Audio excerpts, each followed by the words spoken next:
You have been conditioned to believe that to be good is to be harmless. You have been told that agreeableness is the highest moral standard, and that if you simply smile enough, the world will smile back. But the psychologist Carl Jung saw through the deception.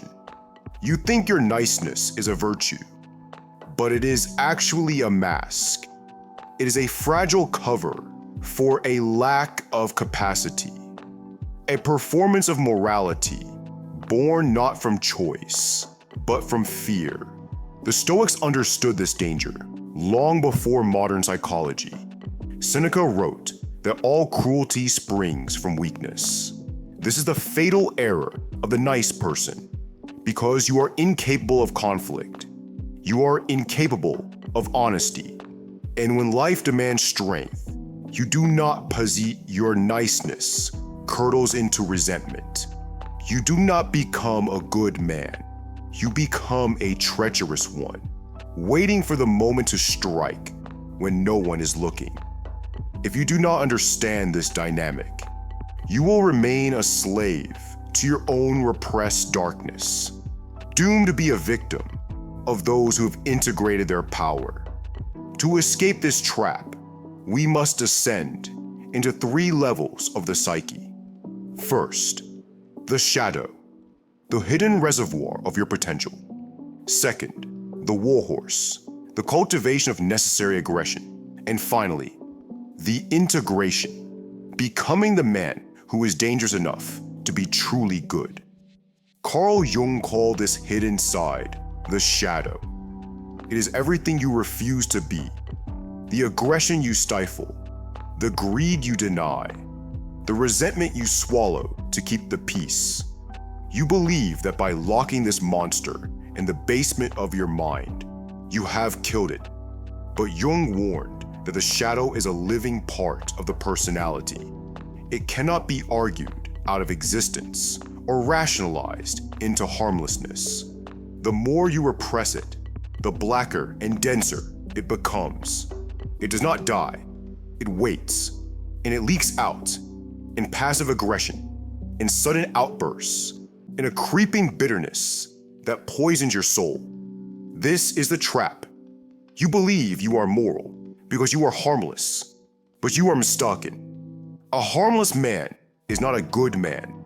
A harmless man is merely a rabbit, confusing his inability to bite with the virtue of nonviolence. But recognizing the monster is not enough. You must train it. This brings us to the ancient misunderstanding of the word meekness. For centuries, we have been told that the meek are weak, that they are submissive. But the original translation is far more dangerous. It describes a warhorse, disciplined and ready for battle.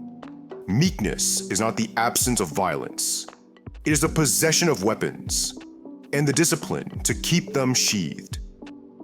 The nice guy is not meek. He is weak. He keeps his sword in its sheath, not because he chooses to, but because he does not have a sword. To be truly good, you must first develop the capacity for destruction, and then impose the discipline of the sovereign to control it.